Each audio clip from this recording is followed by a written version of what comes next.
Hello and welcome to the Toy Talks podcast. It is Friday night and I knew I was going to record this today, but as God so has it, whenever you have a plan and you want to make God laugh, tell him your plans.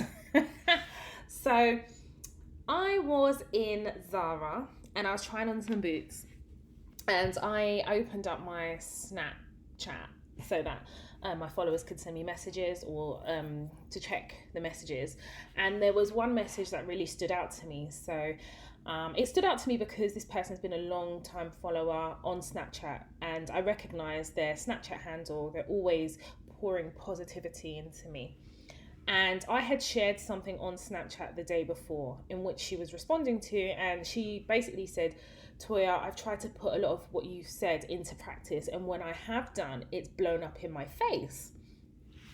So I'm like, looky here.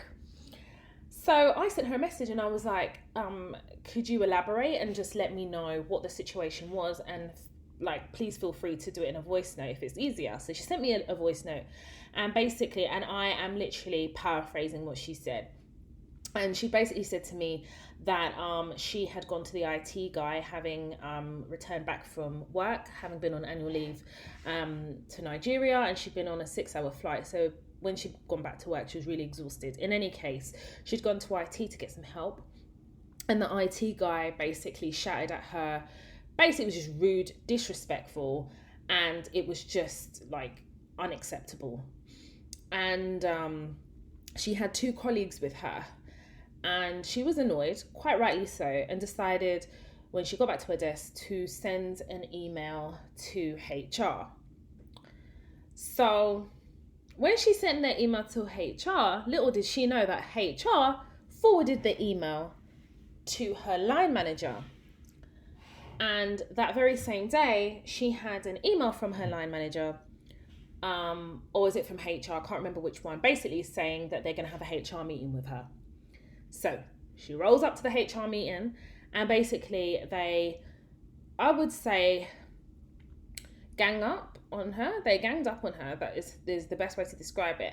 And basically turned it around and basically said they'd noticed a change in her behavior, and that they noticed that she doesn't respond in the way that she used to, and basically making it seem like she was the problem. So everybody now forget about the initial complaint and the focus is now on her. So when I was listening to this, I was like, looky here. Now, so I'm going to tell you my view of the situation, and then I'll tell you what I advised her. So I said, well, first of all, you got it all wrong. You are in the wrong. So you're going to have to carry this L and hold this L. I said, first of all, your manager felt undermined because you went straight to HR. So she is basically trying to let you know, remind you that she's the boss. That's the first thing. I said the second thing is I always tell you guys on my Snapchat, and I'm telling you now here on my podcast, there is a saying, and there's a saying that someone used to say to me, be wise as a serpent and cunning as a snake. And I never used to understand it, but now I get it. How are you gonna think that in the heat of the moment, when you're upset, all that adrenaline, that the first thing you should do is type and send an email to HR? Wrong. I always say to people, you need to cover your own back at work. You need to cover your back. Because let me tell you something, if there is anything that I've learned about work, is number 1, HR are never on your side. 2, HR are incompetent. So that's 2 things. And 3, the best protection at work is self. And I always say all the time to my Snapchat followers, you need to build a case. You need to show a pattern. You can't act in the moment. My father, God rest his soul, always used to say to me, in the heat of the moment, you never write an email, ever. Because in that heat of the moment, you are not logical. You are emotional. And actions driven by emotion especially in the workplace, is always going to end in disaster. Facts. So I said to her, this is how I would have dealt with it. And then I'm going to tell you about a situation that happened a few years ago that is similar to this, and I'll tell you how I dealt with that. So I said, if I was you in that situation, what I would have done, the first thing I would have done is those your colleagues that were with you and witnessed it, I would have sent them a nice little email. Hey, John. Hey, Jackie. I'm really shocked at the IT guy's reaction. In fact, I'm quite shaken. Is it me? Or was he just behaving unprofessionally? He really made me feel small. He really made me feel uncomfortable by his aggression. And I just want to make sure that it's not in my head. Full stop. Then John responds back and acknowledges what happens by either agreeing or giving his view. And if it is how she said it was, then the likelihood is the people that witnessed it, who were colleagues, will corroborate her story in an email. Then, once John responds to the email, I will now save it, print it, and I'll wait. Because I'm guaranteeing you, the people in the office that fly off the handle willy-nilly, they will fly off the handle all the time. The next time, whether it's a month, 2 months, 6 months, I'll go to the same IT guy and ask him for help legitimately.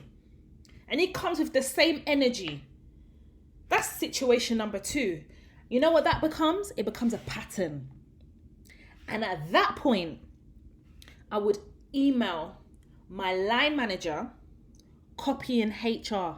That's what I would have done. And that's what I've done in the past. And in that email, I'll let them know what happened, starting from the most recent, and then what happened previously. And you say to them, this is now a pattern of behavior that is unacceptable. I will now go to the policy and say, under our HR policy, we have a policy that basically talks about dignity and respect in the workplace for your colleagues. I'll quote it there. I'll write it down.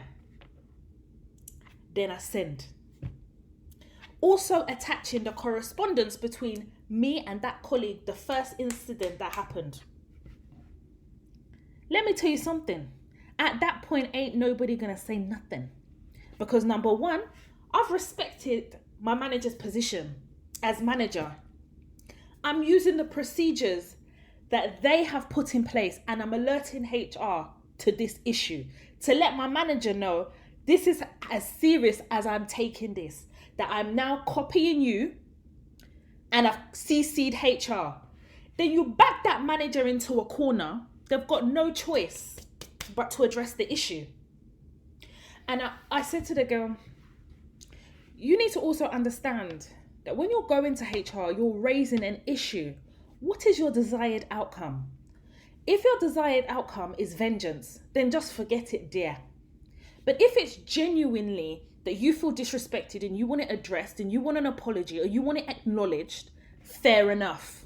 Because people move mad in the office. People move like they drink alcohol in the morning before going into the office because they move mad from morning till 5 p.m. People move mad. But it's about using the policies and the governance process to your advantage, and you have to move strategically. Because I'm telling you now, HR, I'm yet to meet competent HR, human resources. I have never gone to a company before, either as a perm or even worked as a contractor in an organization and met a human resources that are competent. They're all incompetent, stupid, downright daft people. Not all of them, but I'm saying most majority. They're mad because they really do think that that company is their father's company. And they actually behave as though we are in their company. But the reality is, HR aren't for you, darling, because they're employed by the same company that's employed you. So come hell or high water, you may be thinking, they're going to side with me. It's not about sides, because the only person that's on your side is you.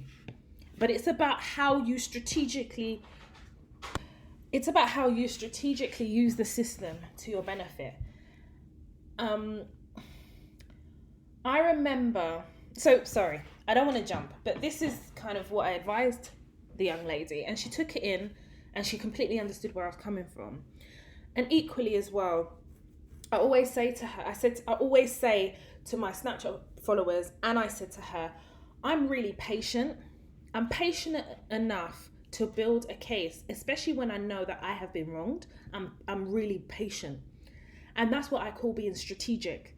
If you can prove there's a pattern of behavior, you've got this documented somewhere, and you have witnesses, girl, bye.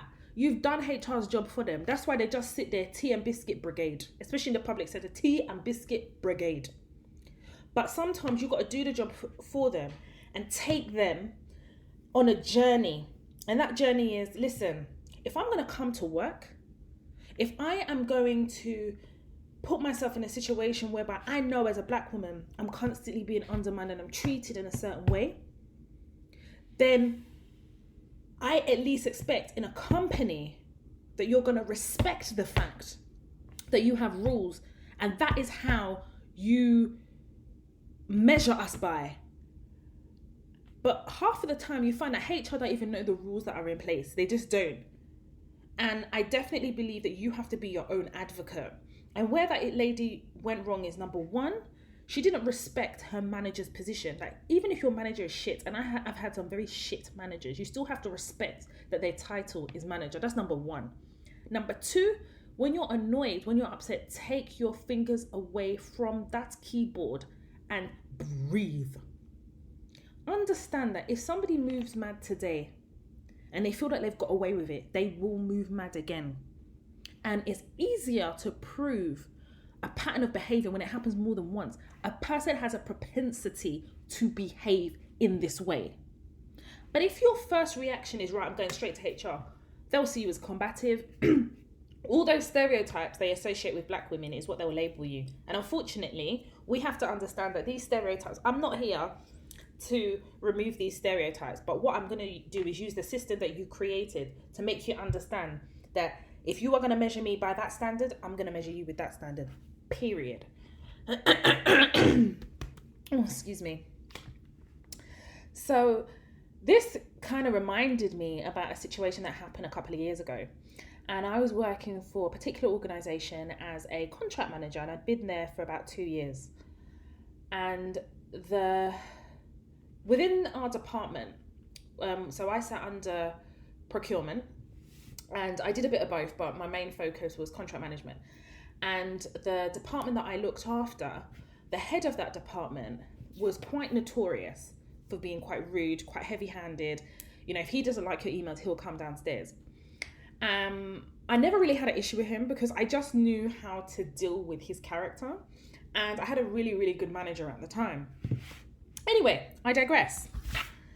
So he had circumvented the process in terms of negotiating a contract, and he had signed a contract that he had no business doing. He had no delegated authority to sign this contract, and something had happened in the contract and he needed contractual advice, so he had to come to me.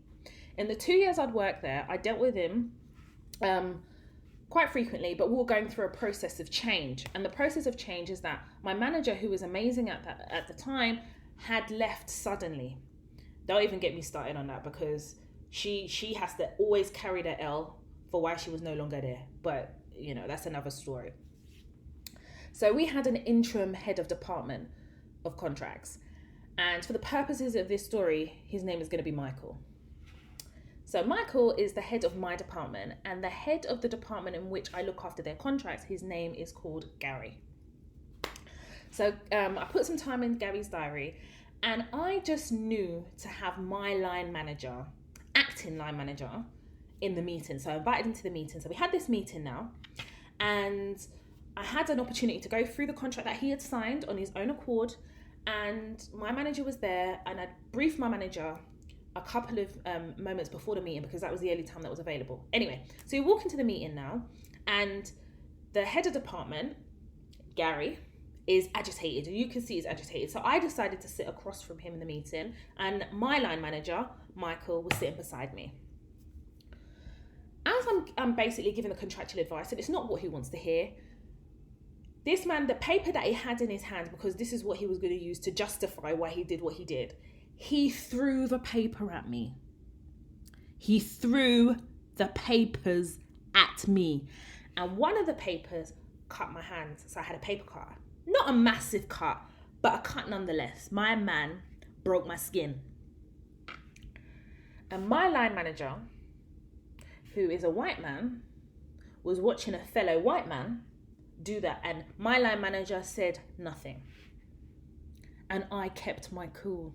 And I don't know, till this day, I don't know how I did it. But I just knew that if I reacted, I would be considered the angry black woman, despite the fact that I am the person who he threw the paper at. In that moment, I knew that there were two white men sitting here, and the one that was beside me, the one that was my acting line manager, hadn't defended me. So I knew I'd have to defend myself. So I decided to remain professional, because this was going to be how I was covering my back. After he threw the papers, I made, when I was cut, I was like, I made a sound. I was like, because I felt it, paper cuts are really, they're awful things. Anyway, I held with gritted teeth my reaction. I didn't say nothing. And I basically reiterated the contractual advice. This man stormed out of the room. I turned to my acting line manager. I said, did you see that what he did? He goes, what? I said, he threw those papers at me. He says, yes, I saw it. I said, why didn't you say anything? He was like, oh, he was just very angry. I just didn't want to aggravate the situation. I kept quiet. I went back to my desk, and I don't know how I did it, but I continued my work. And every time I was bubbling with anger, I just stopped. I went to the toilet, and I remember just this yelping of, oh my God. And I didn't even know if anyone was in the cubicles, but I had to get it out. Anyway, I returned back to my desk, and I told my colleague. And my colleague so happened to be a black woman and a Nigerian woman, just like myself. And she said, I'm not that surprised, Toya, because this is how he behaves. I said, no. This is how he behaved, because this is going to be a past behavior. She goes, what do you mean? I says, no worries. Later on that afternoon, I was still angry. And I thought, no, Toya, you go home and you process this. You are not going to do anything today. The next day, very early in the morning, the first time in 2 years, I got to work at 7:30 in the morning. That will tell you that throughout the night, I didn't sleep. When I got to work, I turned on that laptop and I wrote an email to my acting line manager addressing the meeting, the outcome of that meeting, and what happened during that meeting. And I expressed my disappointment that my line manager did not step in and intervene. And I said, I consider it assault. I wrote it there. Do you know that acting line manager, 2 days passed, he didn't even acknowledge that email. But I was satisfied that I acknowledged his position as acting manager. He can only be acting manager because when he was called upon to actually be a manager in that situation, he wasn't. So no wonder he's acting manager, always acting. No problem. I then decided to email the head of HR. And one thing with me is, I get on with everybody in the office. I get on with everybody. I pride myself on it. And the head of HR, I've worked with her before on previous contracts, so she's quite familiar with who I am. I sent her an email and explained to her what happened. Succinctly, time everything. And then I attached the email that I had sent to my acting line manager 2 days before. And I said, nothing has happened. And I said, I would like this addressed immediately because I consider it assault. I said, in addition to that, as part of our ways of working with each other and respect of your colleagues and the policies that we have, his behavior, that head of department's behavior, completely contravened and contradicted the ethos of the company. I wrote it there. Me, when I'm ready to write the Queen's English there, I wrote it there. My dear, I hit send. No emotion, no I felt, none of that. I just stuck to facts. Do you know that by the time it hit 9:15, my phone was ringing. Bim, bim, bim, bim, bim, bim, bim, bim, bim, bim, bim. I picked. It was the head of HR. I said, Toya, I'm working from home today. I've read your email. Please. The deputy head of HR, who is deputizing for her, she said, he will deal with it. Because I'm not in the office today, I have a conference tomorrow, and today can't pass without you at least getting an initial response.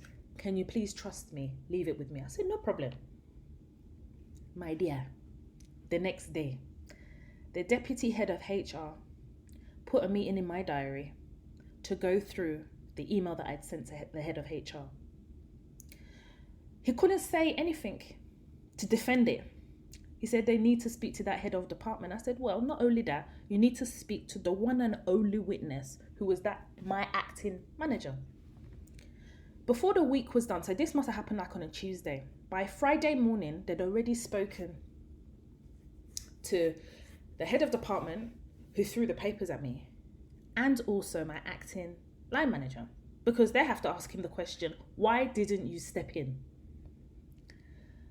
He then the deputy head of HR then invited me to a meeting the following week.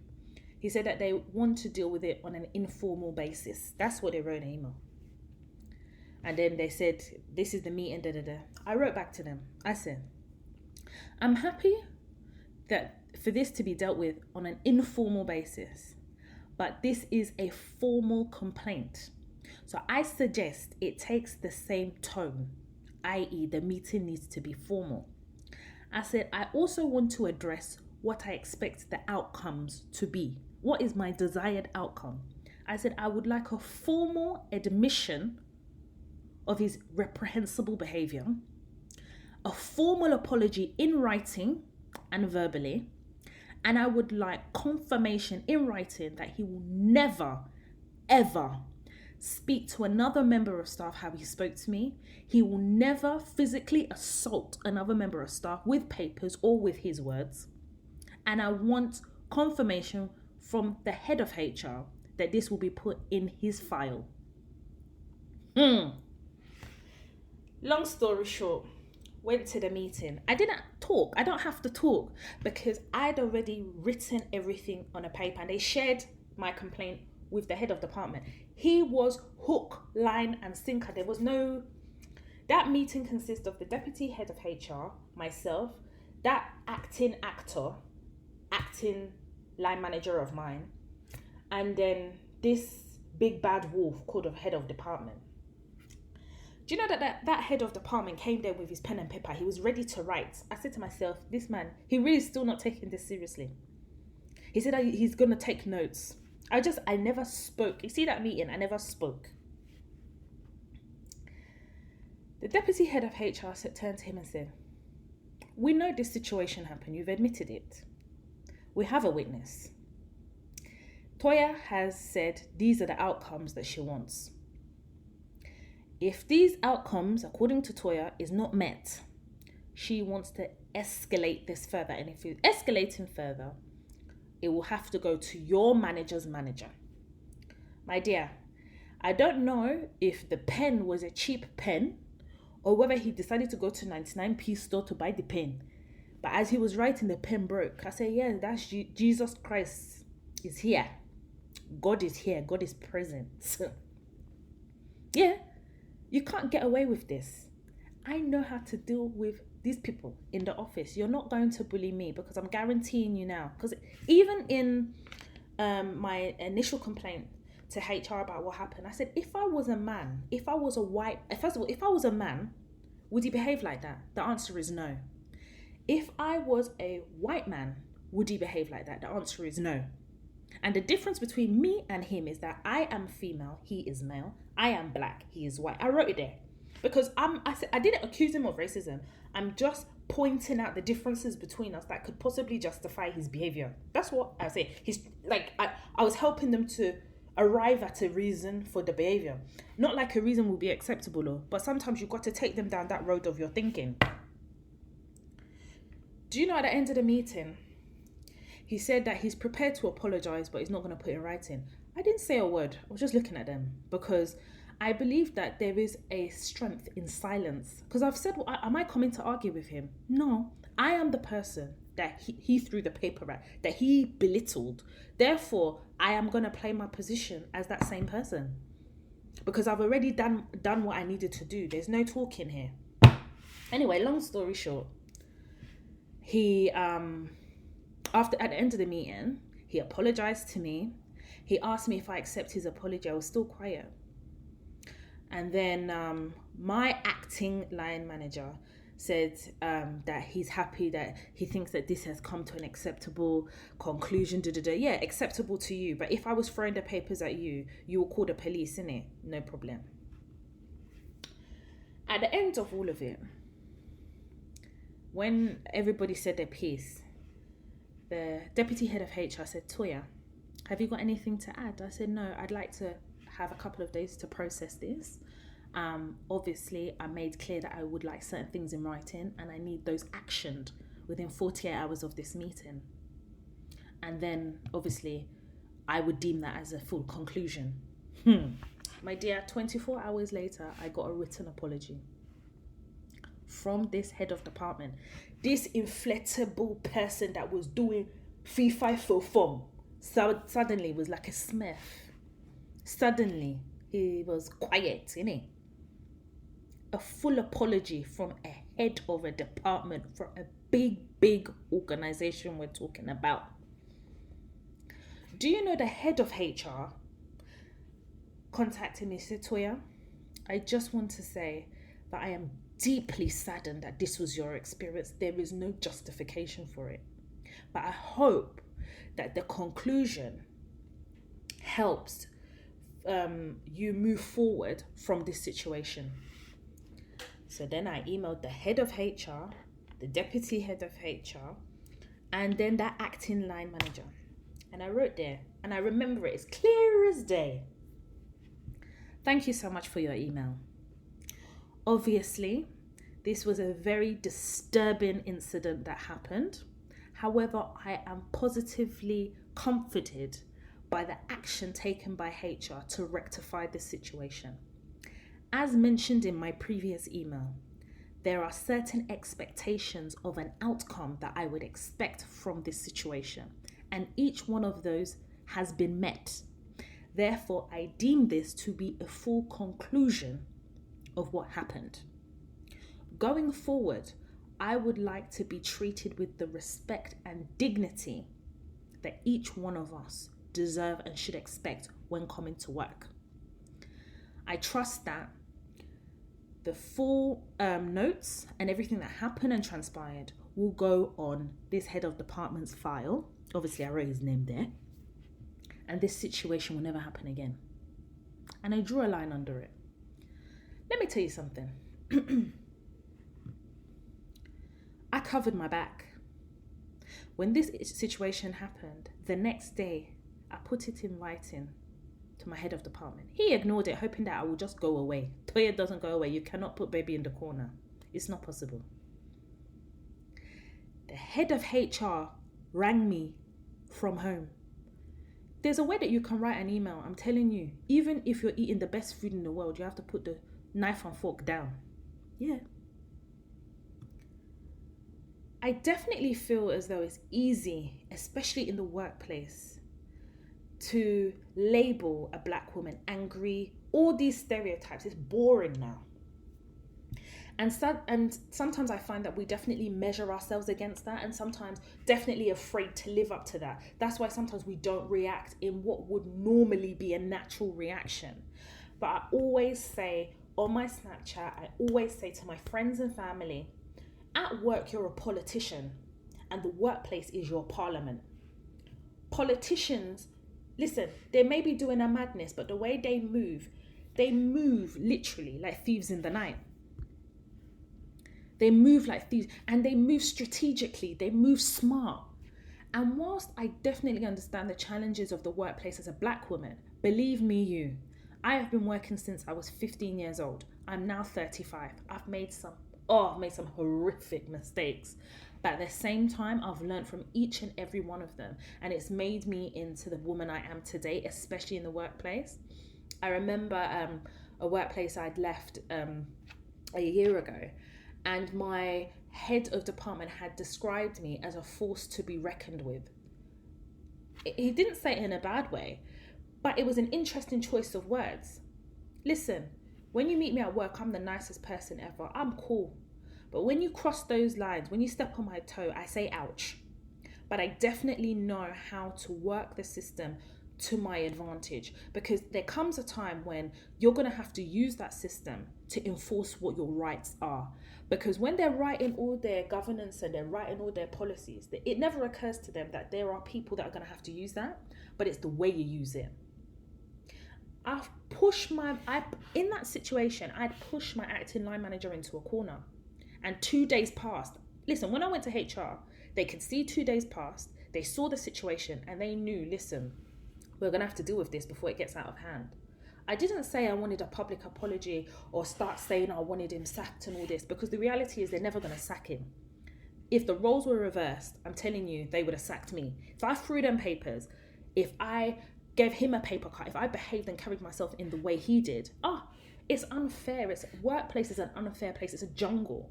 But at the same time, it's the same jungle we've decided to participate in. People will turn around and say, I don't have time for all of that in the office. I just come there and earn my money. Well, unfortunately, where you're coming to is the white man's world. And most of these organizations are white, middle class dominated. And you need to play the system. You need to understand how the system works. You need to sometimes come out of your comfort zone and take a step back.